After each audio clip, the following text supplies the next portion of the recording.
D. Principios y relaciones como sistemas. Si recordamos nuestra convención anterior sobre que, salvo aclaración en contrario, todas las explicaciones se ejemplificarían con entes externos, podemos ahondar en la definición de relación. Para el Pasú una relación es, ante todo, la verdad del ente. Mas, aquí hay que observar que no decimos la esencia sino la verdad del ente. Esta distinción indica que la esencia del ente es el designio, en tanto que la relación es un correlato racional, la interpretación del designio o esquema, lo verdaderamente conocido, y, por lo tanto, la verdad del ente. La verdad del ente es memorizada por la estructura cultural como símbolo complejo o relación, vale decir, como enlace sémico entre principios o símbolos simples. Ahora bien, ¿de qué se compone un símbolo complejo? De un conjunto de símbolos simples estructurados para constituir el esquema del ente. Un símbolo complejo, relación o enlace de la estructura cultural, es, a su vez, una estructura sémica de grado menor denominada subestructura. Esta propiedad del símbolo complejo o relación, de ser una subestructura de símbolos simples, plantea un problema que exige aclaración antes de continuar con su estudio. En efecto, si un símbolo complejo o relación es un enlace entre símbolos simples o principios, ¿pueden estar estos principios también incluidos en el conjunto de símbolos simples en que consiste el símbolo complejo? Es decir, ¿pueden estar repetidos los principios en la estructura cultural? Respuesta. Los símbolos simples tanto pueden existir como principios en el lugar de los nudos o como elementos constituyentes de los símbolos complejos en el lugar de los enlaces. La diferencia radica en la potencia. Los principios son potencias pasivas en tanto que las relaciones son potencias activas. Pero como el concepto de potencia requiere la consideración del tiempo trascendente, no entraremos ahora en su definición, pues ello se hará más adelante. Suspendiendo hasta entonces, pues, tal definición, recordemos que los principios provienen de la primera operación de la razón, cuando se compara el arquetipo universal del ente con el arquetipo invertido de la memoria arquetípica. Es esta referencia intencional la que actualiza el arquetipo en la estructura cultural como principio o potencia pasiva.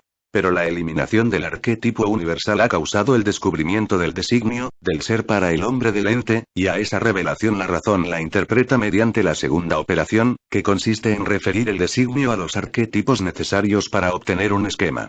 Los arquetipos de referencia, entre los que puede figurar el mismo que se empleó para eliminar el universal, se actualizan en la estructura cultural formando un símbolo complejo, relación o potencia activa. La representación, en la estructura cultural, de un arquetipo invertido como nudo se denomina principio. Si además el mismo arquetipo está representado en una relación como elemento sémico de su subestructura, tal elemento se denomina símbolo arquetípico. Si un símbolo arquetípico y un principio representan al mismo arquetipo, solo difieren en la potencia. El principio posee potencia pasiva y el símbolo arquetípico, como toda la relación, tiene potencia activa. El mismo arquetipo invertido puede, así, tener una correspondencia simbólica con un principio o un elemento sémico de la relación. Sin embargo, es fundamental entender esto. Si bien un mismo símbolo simple tanto puede representar a un principio como a un elemento sémico de una relación, jamás se estructurará más de una vez como principio o nudo y, en cambio, se subestructurará incontables veces como elemento sémico de relaciones o enlaces. Esto quiere decir que, una vez que la razón ha comparado a un ente con un arquetipo y éste se ha manifestado y estructurado como principio o potencia pasiva, no importa el número de veces que tal operación se vuelva a efectuar, con ese o con otros entes. El arquetipo jamás se manifiesta más de una vez como principio. En todo caso, lo que ocurre es que las reiteradas referencias racionales a un arquetipo, para su comparación, incrementan la potencia pasiva del principio o nudo correspondiente. La mayor potencia es necesaria porque, siendo los principios algo único en la estructura cultural, deben soportar a todas las relaciones que se refieran a ellos. Estamos en el caso, por ejemplo, en que un determinado nudo de la figura 12 tuviese que soportar incontables enlaces. Habría, para ello, que prever alguna manera de reforzar el nudo a cada nuevo enlace, evitando así que se debilite la estructura. Este refuerzo lo efectúa, en los principios, el incremento de potencia pasiva. Esta condición de nudo único, irrepetible, que tiene cada principio ha de dar una idea de la complejidad de la estructura cultural. Piénsese en cualquier principio, por ejemplo el número 1, y se podrá imaginar la impresionante cantidad de relaciones con las cuales ha de estar enlazado en nuestra propia estructura cultural. Hasta aquí ha quedado aclarado el hecho de que un arquetipo esté representado por un único principio y también por muchísimos símbolos simples subestructurados en las distintas relaciones. A continuación pasaremos a estudiar, con mayor detalle, la complexión de las relaciones.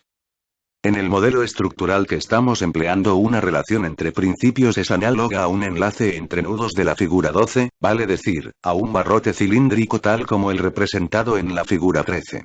Las dimensiones reales del enlace son allí el espacio, el tiempo y la substancia.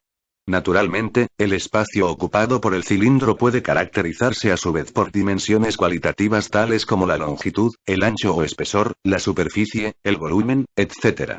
La analogía entre relación y enlace cilíndrico nos va a permitir definir ciertas dimensiones características. En una relación el tiempo y la substancia se reducen en el concepto de potencia, que será definido en el próximo inciso. En cuanto al espacio, la analogía se establece con respecto a la longitud y al volumen de un enlace cilíndrico. Resumiendo, toda relación se define en base a tres dimensiones. Su extensión, análoga a la longitud. Su comprensión, equivalente al volumen. Y su potencia. Menos la potencia, vamos a definir extensión y comprensión, haciendo la aclaración de que, en general, deberán considerarse válidos, no solo para esquemas de entes externos, sino para todas las relaciones, cualquiera sea el ente representado.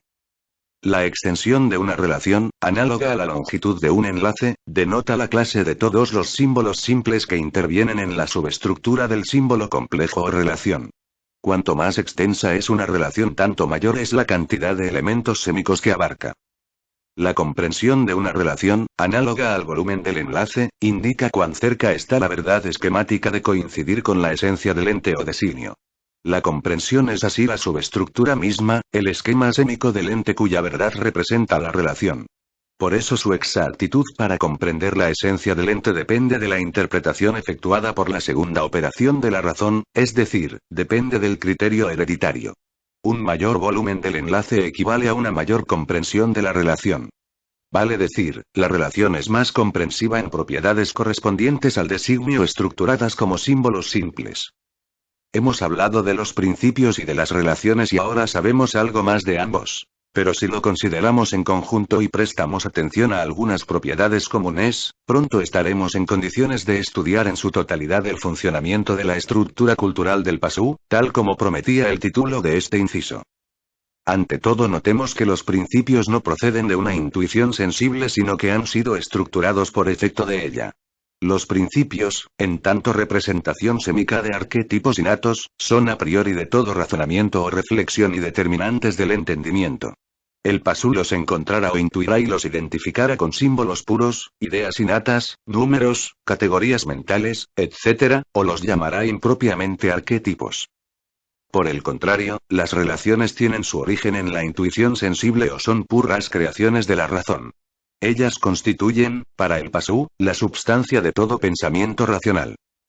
Es evidente que la estructura cultural se compone de un pequeño número de principios y un incontable número de relaciones. Pero, a diferencia de lo que ocurre en la estructura cúbica de la figura 12, las condiciones impuestas a la estructura cultural, debe poder incluir a todos los poliedros posibles y debe asegurar la posible conexión de unos con otros, causa que una relación pueda conectarse con múltiples principios. No estaríamos entonces en la analogía del barrote cilíndrico y ello puede suponer una invalidación de nuestras conclusiones. Por eso, para disipar toda duda y facilitar la exposición, vamos a emplear la noción de sistema. En la estructura no existen partes sino miembros, que son solidarios, interactivos, interdependientes, etc., con el todo. De aquí que un sistema, que puede ser un sector o toda la estructura, deba ser considerado como una abstracción arbitraria antes que como una parte. La morfología estructural divide a los sistemas en simples y complejos. Conforme a esto vamos a definir, en general, a un sistema como la clase de todas las relaciones que se enlazan con principios comunes. Asimismo, un sistema simple es la clase de todas las relaciones que se enlazan con un par de principios opuestos. Es conveniente definir una operación denominada reducción en los siguientes términos. En todo sistema simple existe una función entre los principios y las relaciones tal que siempre es posible asimilar los símbolos semejantes de cada relación y reducir el número de enlaces. Por reducción sistemática siempre será posible simplificar topológicamente la red poliédrica hasta su mínima expresión. Un enlace y dos nudos, o sea, una relación entre dos principios.